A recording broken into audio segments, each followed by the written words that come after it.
Picked up these two pieces of leather. I think I got them from Taylor Toolworks. Planning on making a double-sided strop for it on a board.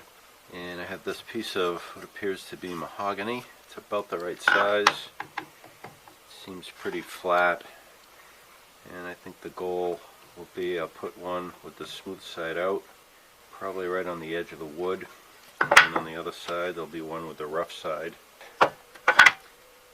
And I get a little room down here to put a handle, so I'm thinking maybe something like this, or that, maybe that.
So if you've watched many of my videos, you know I'm a huge fan of this tung oil finish, particularly on woods like mahogany.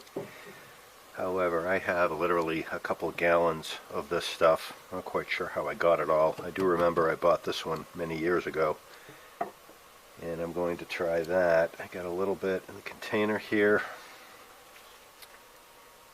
And this is the original wood finish. Linseed oil comes from the flax seed, and the boiled linseed oil has dryers in it, because ordinary linseed oil takes months, well, weeks to months anyway, to set up, and it does oxidize. Here are some little bits of the linseed oil that I peeled off of the cap. The same thing with the tung oil. It does eventually set up. The oil soaks into the wood and eventually forms a hard polymer-like coating. And I don't really care. I get some of it on the leather, but I'm trying not to.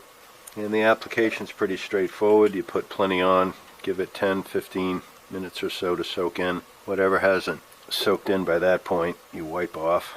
And boiled linseed oil, as it oxidizes, it generates heat, so be careful discarding things that have linseed oil on them, like brushes and rags, because they can spontaneously ignite. They can generate enough heat to start the combustion process. And if your house burns down, I'm pretty sure that's going to ruin your day.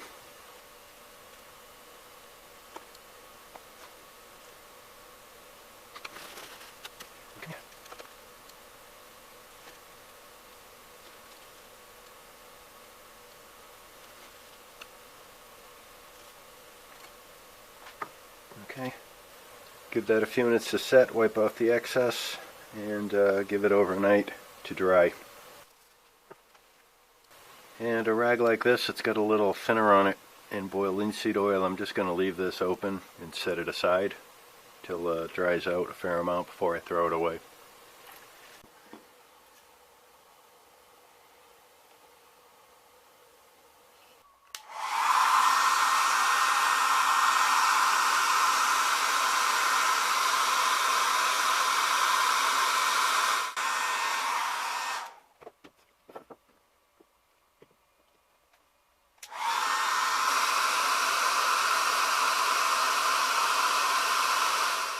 This is the green compound that I picked up from Taylor Tools for no particular reason. I'm not affiliated with them and I'm not endorsing them, but it was convenient for me to get this. It also came with the pieces of leather. These are just an abrasive compound that's suspended in a wax, and the color is not necessarily a great indication of what the abrasive is. I found this resource here, Carving is Fun, and I'm not going to vouch for its accuracy, but he gives a table where there's different manufacturers and different colors of their sticks, and you can see that there's a few different green ones here. And here's the one from Tay Tools, and he claims that this is a 50,000 grit abrasive, or a half a micron, and that's similar to Veritas by coincidence, but there's a couple green bars up here that are lower. And these compounds come in different colors, and I have a couple white bars here. I've obviously used this one quite a bit and had reasonable good luck with it. Sometimes I'm reading different people will recommend different colors for different types of materials, and I'm not sure. Like this right here says emery stainless steel and white rouge, brass and aluminum down here for whatever that means. But without knowing the exact grit that's in it or how it's made, and being able to cross-reference it against a table like this, I think you're kind of flying blind. But on the good side too, I'm not sure how much it really matters. I mean, if you look at these grits, they're all pretty high, and I think from using it after a while you'll get an idea if you're down here in the 650 grit area or up here in the 12,000 grit area. So one of the things I use the strop for is sometimes I grab my chisel and the edge seems sharp, but just not quite so. But all you have to do is just take about 10-20 seconds, give it a few good strops, and that'll help dress that edge.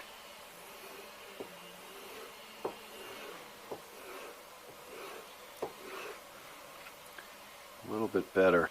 Form another small burr.